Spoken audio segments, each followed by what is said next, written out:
and welcome to another edition of the glorious podcast, Are We Friends Yet? Where I, John... And I, Flick... You can't just... How about carrying on a bit more than that? I mean, it was like... I'm just taking, like, the lazy road here. Yeah. And I, Flick... Yeah, and then you explain... You could jump in, like, explain stuff. Offer you, John...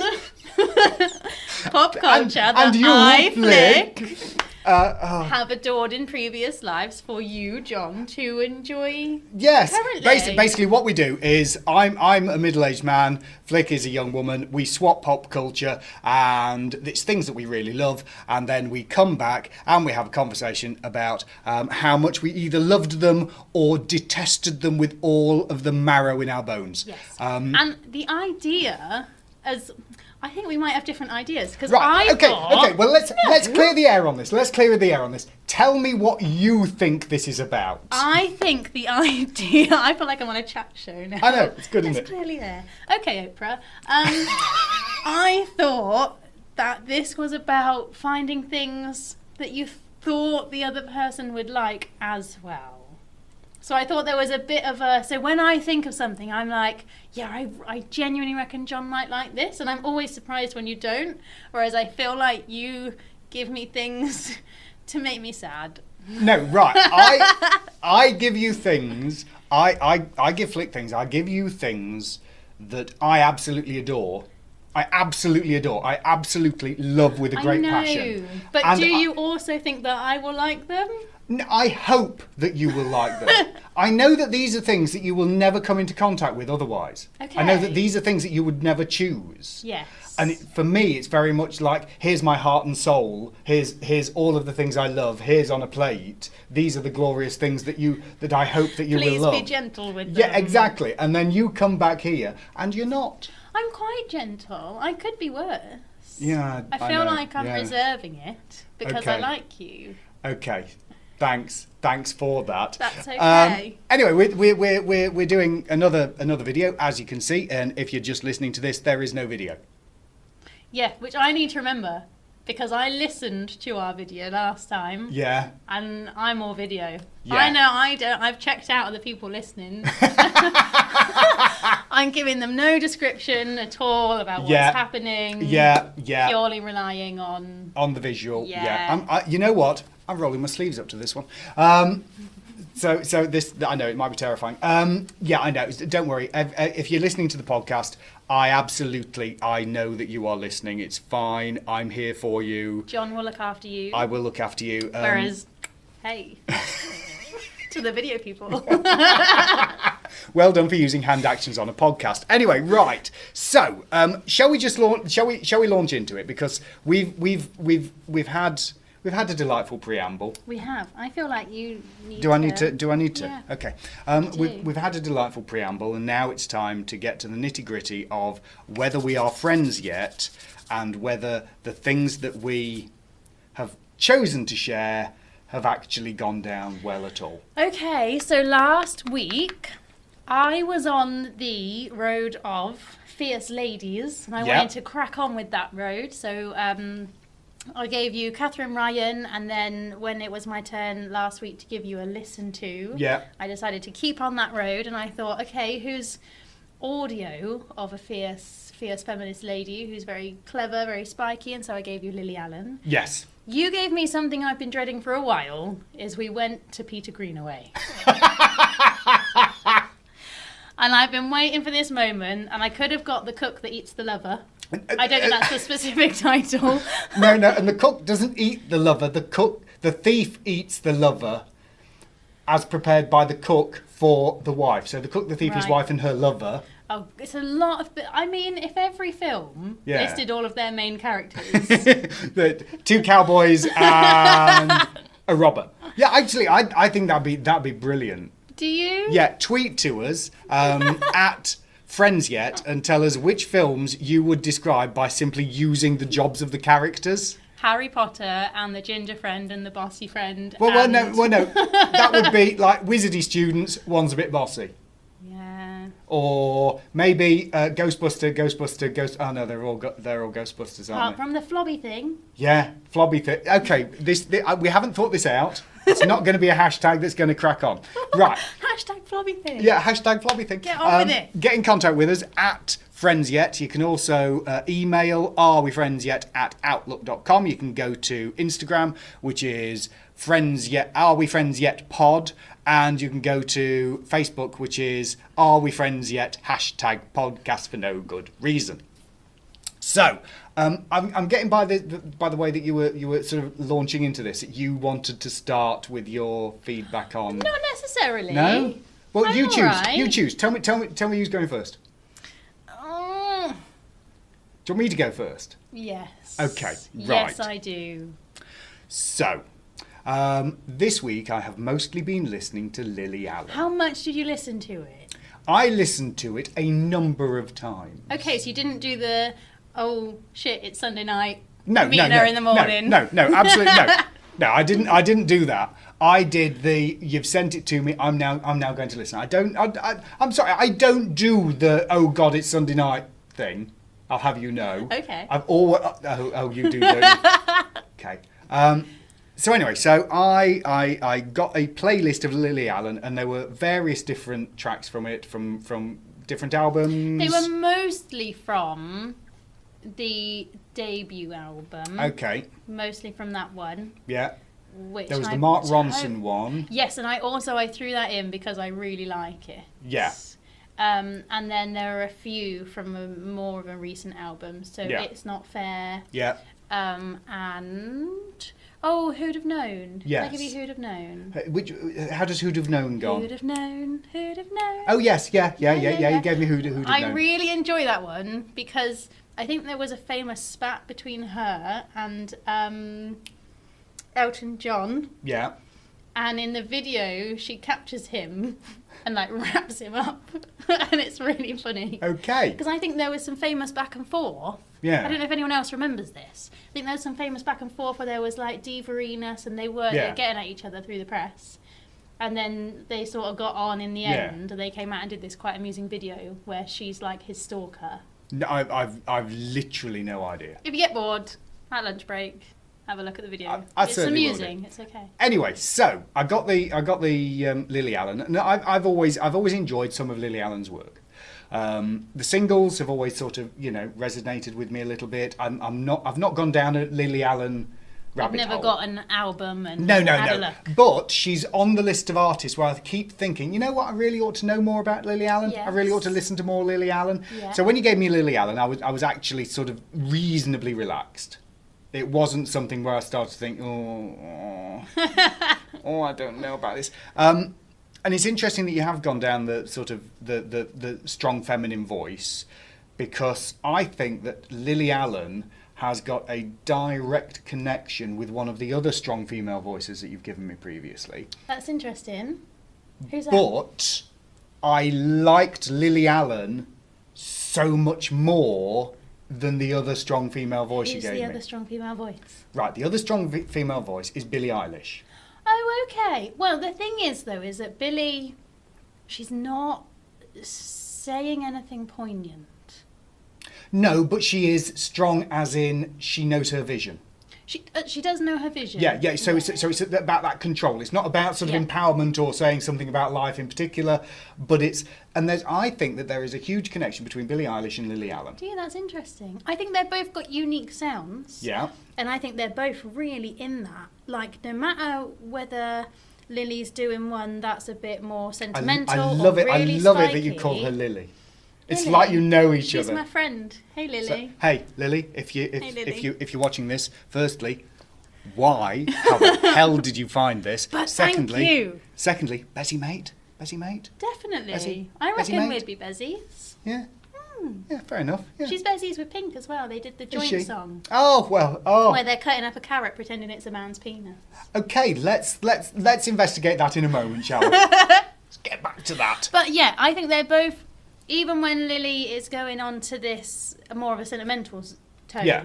she's still. It's still very strong in this genre that sounds like her. It doesn't matter Yeah. where she goes. Yeah, in the same way that Billie same way Eilish that is. Billie Yeah, does. yeah, exactly.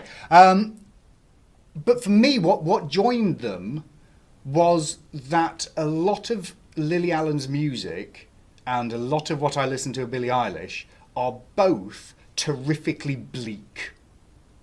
They are very, very bleak ways of looking at the world. I feel like Lily Allen is a little bit like...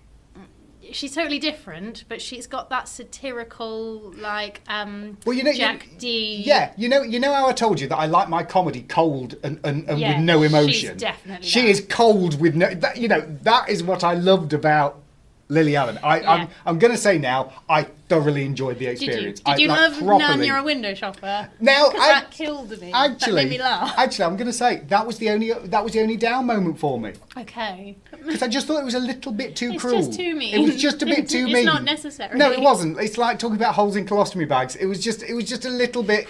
It was little. And you'd barely alive. Look, I'm much closer to Nan's age in Nan, You're a Window Shopper than you are. I've never heard it before. I can see that coming in my near future. John, you're a window shopper. So yeah. I've never heard it. Oh, what have you done? What was that? It's all right. It's fine. Oh, it's okay. Oh, you've only broken the DVD It's not even box. broken. It's just a pop. It's just a popper. It's fine. So, yeah. I had never heard. Just for God's sake, just give me hand. that back. My hand is in there. Anyway, yeah. So you'd never heard Nan, You're a Window Shopper before, and when I was collating your playlist, yeah, Spotify, other streaming facilities available, yeah. Threw it up for me and put it in there randomly. Yeah. And I listened to it and I just like sort of just giggled incessantly, and I was like, this is mean and it's unnecessary and there's no point to it, but it's really funny. I mean, here's the thing. I appreciated the way that it was written. I just thought it was a bit compared to the rest of the stuff. Yes. It was just a little bit cruel. Yeah, and she doesn't, even though she's cruel, you usually feel like it feels so justified. Yeah. You know what I mean? So she does this one, Fuck You, yes. which I love, that makes me think of Katie Hopkins. Can we, okay, you're taking over because really you want to say what you... Spotlight on me. Thank you. There we go. Right, so let's go on to Fuck You. Okay. You're going to have to bleep... I edit this. I'm going to have to bleep it so much. Right. Fuck You is an absolutely glorious piece of music. Simply because it invokes the sort of... Not sort of bubblegum pop, sort of 1960s Euro pop kind of thing that you'd really get. Sweet. It's sort of bouncy, it's sweet, it's jaunty, and it's bleak as hell. It's just, well, fuck you. Yeah. We've got the one about going. I'm going to do your mates. What's that one? Not a Big Brother. Yes. Yes. Yeah. That is the one I said to you last week, that there is one song on there that makes my male friends cringe, and they go, it's just not necessary, and that's the one. No, actually, I thought that was hilarious. I thought that was just brilliant. that song basically is shaming the ex-partner or the short-term boyfriend of being just crap in bed and you're an awful person. Yeah. And I'm gonna do your mates, and you just watch it. And actually, I love that because she's got so much power in that whole song. Of you think you've got the power dynamic, do you, Mr. Patriarchy? Yeah. Screw you! I'm doing your mates. You were shit in bed. That. But again, it's got that sort of tone to it of nice and bouncy. Yes, and this is what I love about her. And London. One of the big singles, and it's just got that sort of faux sort of reggae thing going on in the background, and a little bit ska, and it's bouncing along, and it's talking about and this is London. I wonder what's going on, and these awful things are going on. Dreadful, just unpleasantness surrounding her in London. That's sort of the point of that song, because she says it all seems nice when you're with your eyes, but it's all lies. Yeah. So it's quite interesting. I think that one's a really lovely one. And you know what? If the tone had stayed the same, I would have sort of felt a little bit bit of a novelty act. Yeah. Sort of a bit how you felt a bit of the later Sparks. Yeah. Where you just thought it was a bit sort of more novelty than actually the earlier stuff where it was like better music. Yeah. But she didn't do that because they had the couple of tender tracks that you put in there. Yeah. The one about sort of reminiscing about the times when we first got together. I like that one. And even though it's quirky and funny and a little, it's really sweet. It's really and real. And it picks up little signifiers that says this is somebody who's gone through all of this. Yeah. You know that awful rock band you gave me? Oh, the dreadful one with that ex child star singing. With that child. No. Taylor Momsen. Yeah, Taylor Momsen. Right, Taylor Momsen, the big complaint I had for her was sort of not authentic. Wasn't real. Lily Allen is just so real. Yes. Absolutely real. Yeah. And you know that she's been there and she's been walking around in the boxes and the t-shirt. And you know that she's been there and she's held hands with somebody when meeting their mates. Yeah. Because it's absolutely real. I was already familiar with It's Not Fair. Yes, you said. Yeah, yes. It's Not Fair because that was really odd. We played said that it on. used to get played on the Well, radio, and you were like, we played that on we played that on BBC Local Radio as one of the playlist songs. And there's nothing actually in it that specifically says. There are no rude words. No, there's no rude words, but the entire song is all about you I love you, but the sex is crap. Yeah. And it's not fair. Yeah, and I think let's face it, all of us have probably been on one side of that or the other. Mentioning no names or which side we've been on. And if you haven't, you know now. Yeah, if you've been touched by any of the issues in today's programme, don't tell us. Don't tell us. We can't deal with that. No, we'll mock you. We just can't deal with our own lives, let alone your problems. No. I mean, go to a professional. Jesus. Anyway. Literally, put YouTube down now. Yeah, just walk away. Put the podcast down now. You see, you're all about the visual. I am. But anyway, so Lily Allen, the tracks you gave me have really given me an appreciation into her musicality, her ability to really spin a good lyric. Yes, fabulous. She plays with words, and you know what? You're gonna be horrified by this. There was a moment when I was driving along and I'd listened to it a couple of times sort of on the track. I thought, you know what? I think that this is tonally similar to Uncle Mort. Because this is about all of those miserable things, but the language is tonally similar, but the way that it's then presented is in a much lighter and So you think it's and my bouncy Uncle way. Mort? I think this is your Uncle Mort. Relentlessly miserable, but a little bit happy at the same time. But I guess I get what she's on about. So she does the one song about she can't get a mortgage, but she's got the money. Yeah. That sort of thing. Yeah. And spaghetti bolognese and wanting to look like Kate Moss. Yeah. And maybe it's because I get that stuff. Yes. But I don't get what Uncle Mort's on about. That's fine. But don't you worry. might. Yeah, I do, because I'm a middle-aged man from nearly the north. Sort of north. Yeah, so maybe. Look, I was born north of the Trent. I'm from the north. That's how it works. Okay. It is. That's okay. How dare you? I'm not going to fight you for it. So anyway. Keep it. Keep your north, you dirty northerner. Keep your northern narrative. Here! You're doing the sexy accent again. Anyway, so I thoroughly enjoyed it. Yay! Thoroughly enjoyed Lily Allen and the selection of songs that you gave me. I will give my score after you have completely jumped up and down and trampled on one of my all-time favourite. This film here, this one. Peter Greenaway's The Belly of an Architect. So I'm going to look after the podcast people. Yeah, indeed. He's showing the DVD. And John holds up the DVD and then puts it back in the case properly. It's okay, it's fine. It's not broken. You can't have... Not everything can be your favourite film. No. Because Amelie's your favourite film. Amelie is one of my favourite films. This is in my top 10. Okay. Belly of an Architect is always in my top 10. Amelie is always in my top 10. In fact, Amelie's probably in my top 5. My favourite film is always The Good, the Bad and the Ugly. Really? Yeah. That's number one favourite film? Yeah, always my one favourite film. And I know you hated that. Well, no, you thought it was all right and Clint Eastwood was a little bit hot. Clint Eastwood is a very bitter. And it was enthralling in the last 10 minutes. Yeah, exactly. It took a really long time to get there. Well, given that that is the sort of film that I enjoy, Yeah. that might have given you a sort of I feel like sense you need to get busier. of... You've got so much time on your hands.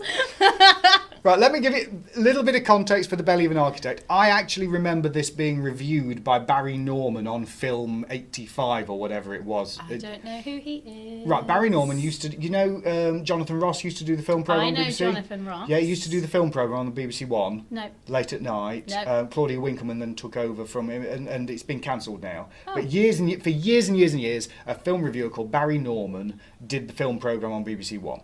Okay. And I distinctly remember him reviewing that film. Saying it was good. I was far too young to watch it, but I remember seeing some of the... Aren't we all? I remember seeing some of the visuals that they used and just thinking, I need to see that. I need to see that. That film looks beautiful. I need to see that. Yeah. So that's the context in which you're now going to Okay. talk about Peter Greenaway's The Belly of an Architect. So, I put this one off. You're leaning off into the background there. Yeah, exactly. No, come back. come back into frame. I put this one off like a terrible piece of homework. That's how this was treated in my house. Have you done it on the bus? It didn't even leave my car until like yesterday. It was still like in the glove box, and I was like, oh shit, Sunday night. I've really got to watch this. And I was so tired, I wanted to watch it on my laptop, but I don't have a CD thing. So I wasted 30 minutes of my time Googling how to connect the Xbox to the laptop through a HDMI. If anyone knows how to do this, can you tell me? Because I couldn't do it. Okay. Anyway, and then I went... You could have just used a telly. So basically, I want it to be red. So basically what we're talking about is already you hate the idea of watching this, you've then put it off to the point where you're always going to hate watching it, and you then put in front of yourself a barrier of technology that was again going to make you hate this film. This is not a level playing field of films, is it? Anyway, this is not a level playing field. Anyway, I gave up with that idea, and I was like, right, it's 10 o'clock now. It's a 2 hour... No one wants to watch this at 10 o'clock. I don't want to watch this at 10 o'clock. It's a 2 hour long film. Yeah. Tomorrow is Monday. I'm going to have to just sit downstairs and fucking watch it. Right, so you basically hate watched it. You resentfully watched, you hate watched it as if you were breaking up with it and you just hate watched it. I did. I did. How am I going to get a reasonable response? So, chill your beans. I was going to call you Jonathan, but that's factually incorrect. It is indeed, yes, thank you. So put it on. Yeah. Sat down, put it on. Yeah. And then something happened that made me go, ah! Fuck is wrong with this man? That's how I stand. The first scene happened. Yeah. And I went, no, stop doing this to me. And what happened was Stop bashing that. an awful, disgusting, pale, elderly sex scene. It's like the first thing you see. Yeah, but you don't see anything. But I had enough with Amelie. And I was like, no. And it just enraged me. And I just looked at Rory and I went, John's a pervert. John's a pervert. He just keeps giving me porny films. I'm sorry. It's a scene between a man and his wife on a train, and the whole point of that is then sort of plays out through the film. Yes, because she gets pregnant. Exactly. So it's not pointless. It's not there just to say, I'm going to watch Brian Dennehy, who's a man in his 50s. And I just thought, okay, all right. And then it stopped, and you saw something else, and then it come back, and I went, no! Well, they were on a train. It then shows the station in the train and things like that. They got into the station. Yeah. And I was reminded about when I got locked in a loo, and I thought, well, if you can't flush, I'm sure you can't do that when you go into a station. That's Where's that sign? We once sent out a search party to try and find Felicity, who'd decided that after going to the toilet couldn't flush in a station, where we then sat for 15 minutes. The sign says, "Don't flush." Yeah. So what this man's doing in a station... Look, right, okay, fine. You already hate this because you're in a hateful mood about hating it. It's fine. So that went away, and I thought, I really hope that that's the end of that. More or less. No! No! Anyway... Yeah. Him and his wife are Americans, and they moved to Rome, where he's got to do a project. And the project that he's doing was like... So it was built by someone he really liked, an architect that he loved, and it's all crumbled, and it's his job to rebuild it and do an opening of it. No. No? Oh, he's building something new. No, he's doing an exhibition about Etienne Louis Boulet. Oh. And but they were building stuff. Yeah, they were building stuff, parts of his architecture as models to show his architecture, because he didn't build very much. Oh, right, okay. So he wasn't. They weren't building something in Rome. They were building new things in this exhibition in Rome that was being done in this particular. But he starts building stuff. Yeah. Does not really matter in the plot whether it's new or old. Okay. Because he's building stuff, isn't he? Yeah. And then he starts to worry that he's ill. He starts to worry his wife's having an affair.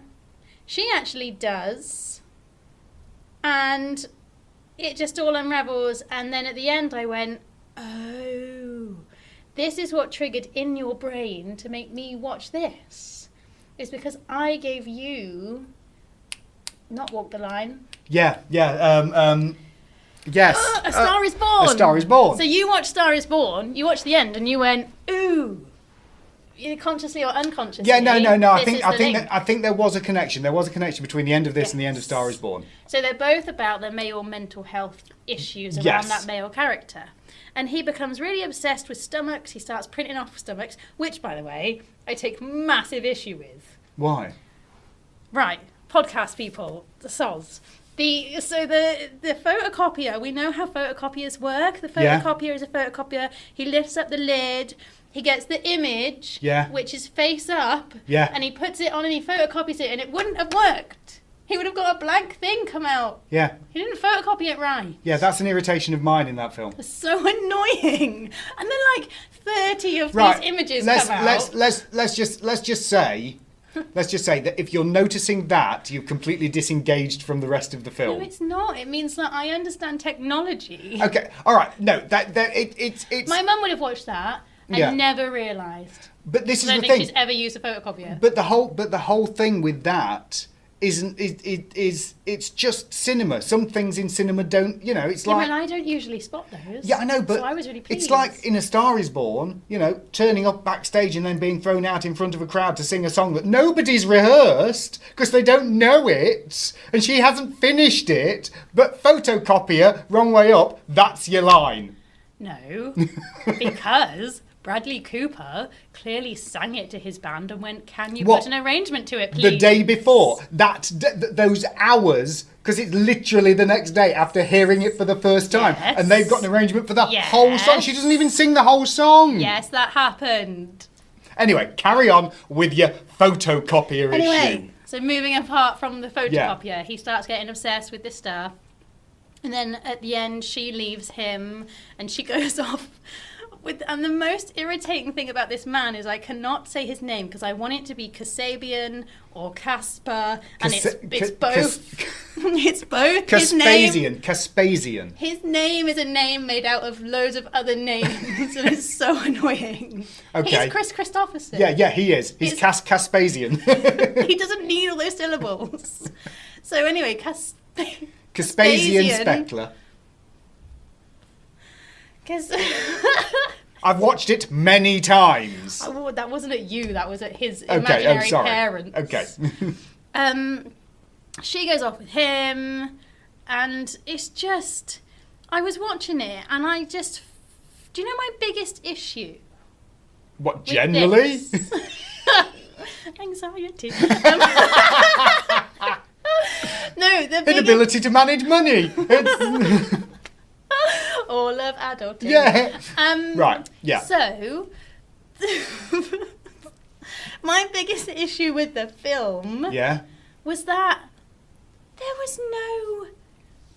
there's just no need or context. So they're stripping on the train. Yeah. Which would lead me to believe they're relatively happy. Yeah. There's no context that she's been unfaithful. There's no context that he has mental health issues. And one day, he fucking snaps and becomes a horrible person. No, it's well, this is the whole thing. It's they get to Rome for his dream, and his dream starts to really sour. But there's no reason. Nothing goes wrong. No, he just starts deciding he's been poisoned, and then tries to force some figs into her mouth. Because when he gets there, there's quite a long talk about, and he's already starting to think, I've this is painful, and I've got these problems in my stomach, and then there's the long conversation about Nero being poisoned or whatever. But only an insane person. And there's no premise that he has any anxiety or any hypochondria or anything.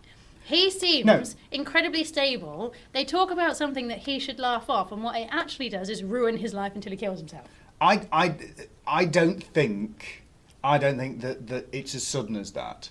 And I think that there are sort of precursors to what's going on. Yeah, and they're really obvious. They're not real. No, but the way that it's framed and the way that it's put together is that he already suspects her of having an affair. But why?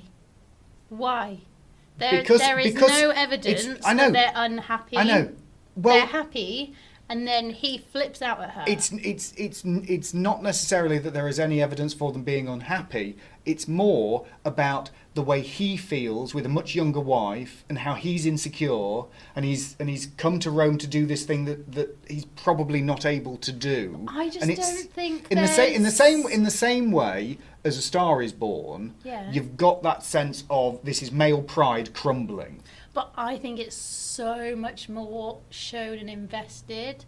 I think you have a man who's very successful. He's moving halfway across the world. That's not something that someone does if they're not quite confident in their own abilities. No, but it is. It's something men do because they're full of bluster and idiocy. No, but he's not full of bluster and idiocy. He's played as a very stable, intelligent character, and then he randomly goes mental, and I don't buy it. You know what?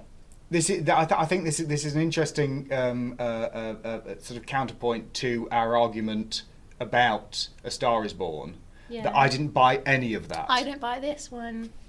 I don't buy it. And what also was happening is that everyone in Rome is awful, according to this film. None of them were pleasant. All of them were just awful, awful people. Out to get him. The father wasn't awful. Caspasian and his daughter's father. He also wasn't really. They were all so bland. They were either awful or bland, and they were all terrible actors and actresses around them. The only good thing about the film was the chap. Brian Dennehy. He was a very good actor, but I don't think anyone else was necessary. It's a little bit like that. What's that when Sandra Bullock's in the space by herself for 2 hours?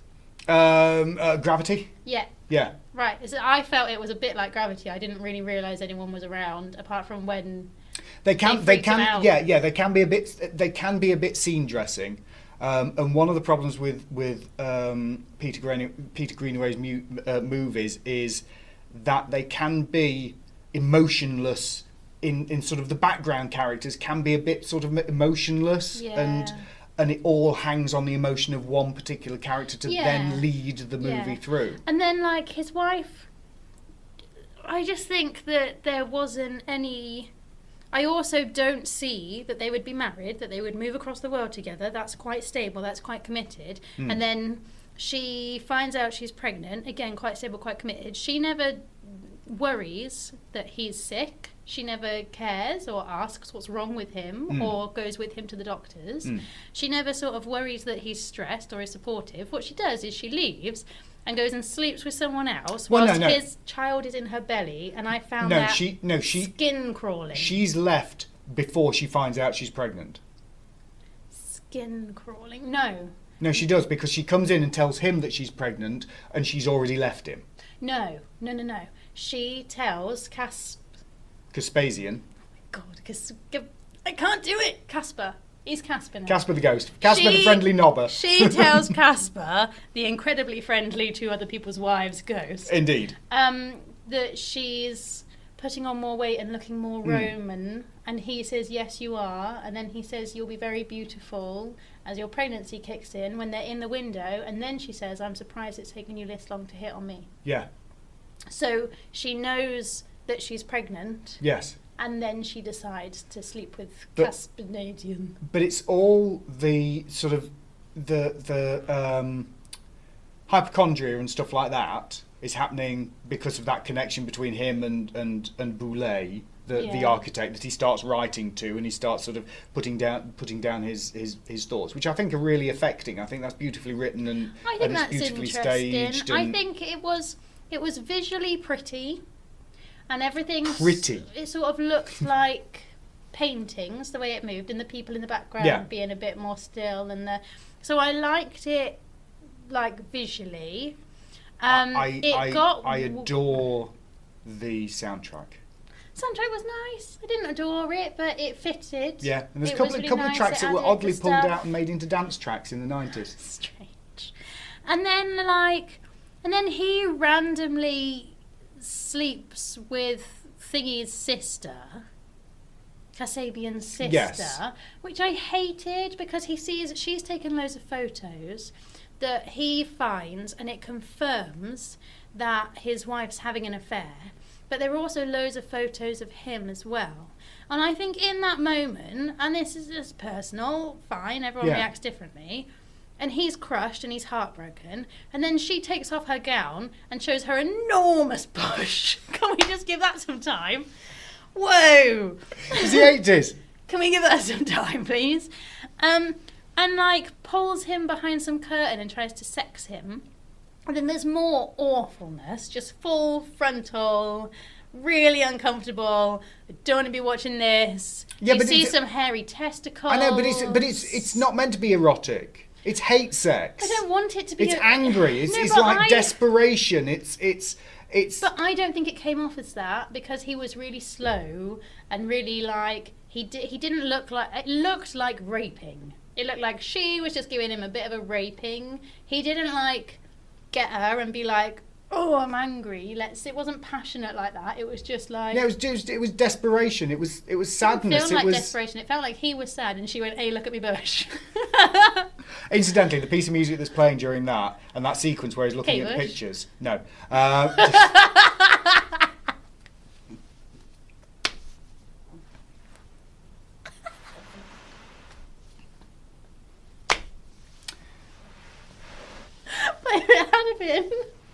That would have been great. I was just going to say, is one of my favourite sequences in the whole film, right up until the point where everything gets, the montage of images and the music, and the music's rising. It's that piano piece, and it's I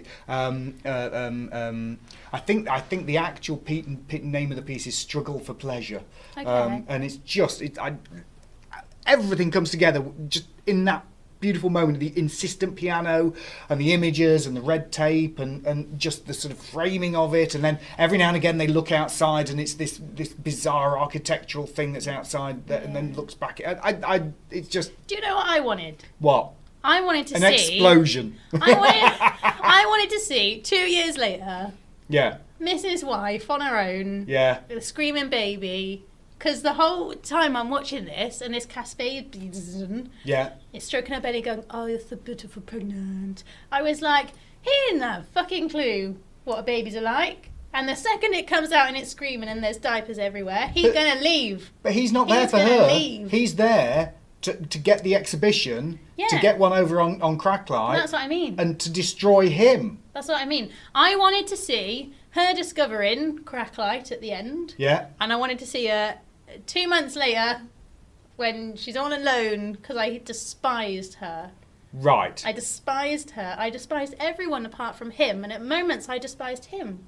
But that's one of the points of the film. You're not meant to like any of these people. They're all broken and damaged and miserable. Just... You know how you turned off Nancy Farmer because you went, this is miserable. Yeah. I got half an hour in and went, I don't want to watch this. Well, you had to. I turned off Nancy Farmer after 6 hours. I could not have done 6 hours of The Architect's Belly. Anyway, right, so let's do some scoring, shall we? Do you want to start? I don't even know. Out of 10. I don't know, and I haven't thought about it. Because, like, at the end... Notice I've got arms folded for this. At the end, I wanted to know what had happened. So and I actually got drew into you it, in. and he was walking up, and I was going, he's going to do it. That's what he's going to... No, don't do it. He's going to do that. And I was like, is he going to land on her? Is he going to land on her? That's show her, wasn't it? You see, I'm getting a feeling that you're having the same sort of reaction that I got from Billie Eilish. I didn't like it, but I appreciated it. I appreciated the work that went into it, and I appreciated the beauty of it, and I appreciated the sort of... I appreciated his acting skills, and I thought it was visually nice. I didn't like the plot, because I thought this is rubbish. This has come from nowhere. I don't see any evidence for this. I don't buy it. It might be like a 4. It's fine. You watched it hatefully. You started it in nowhere near the right frame of mind. I don't think there's any right frame of mind to watch that many shots of old man Winky and massive bush.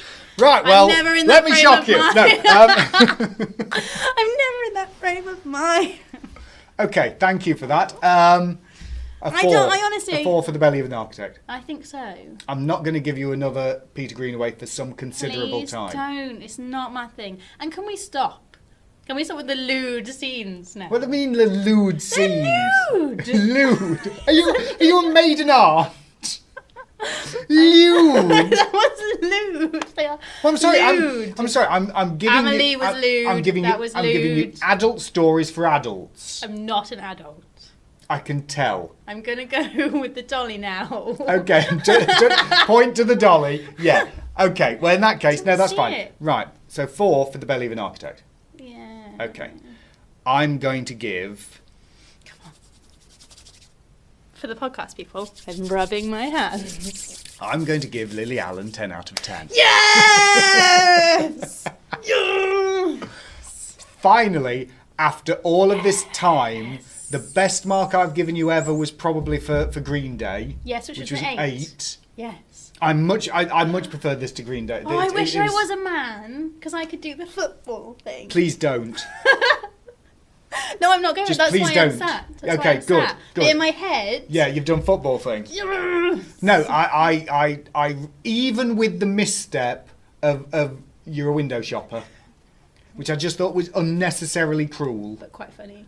Yeah, it was. I could see what she was trying for. It was just a bit cruel. Even with that, there was so much charm in everything else, and so beautifully written that she is a fantastic. She's a British genius. Yes, it's she just is. so British. She is. So there you go. So 10 out of 10 for Lily Allen. We Well love done, you, Lily. Lily.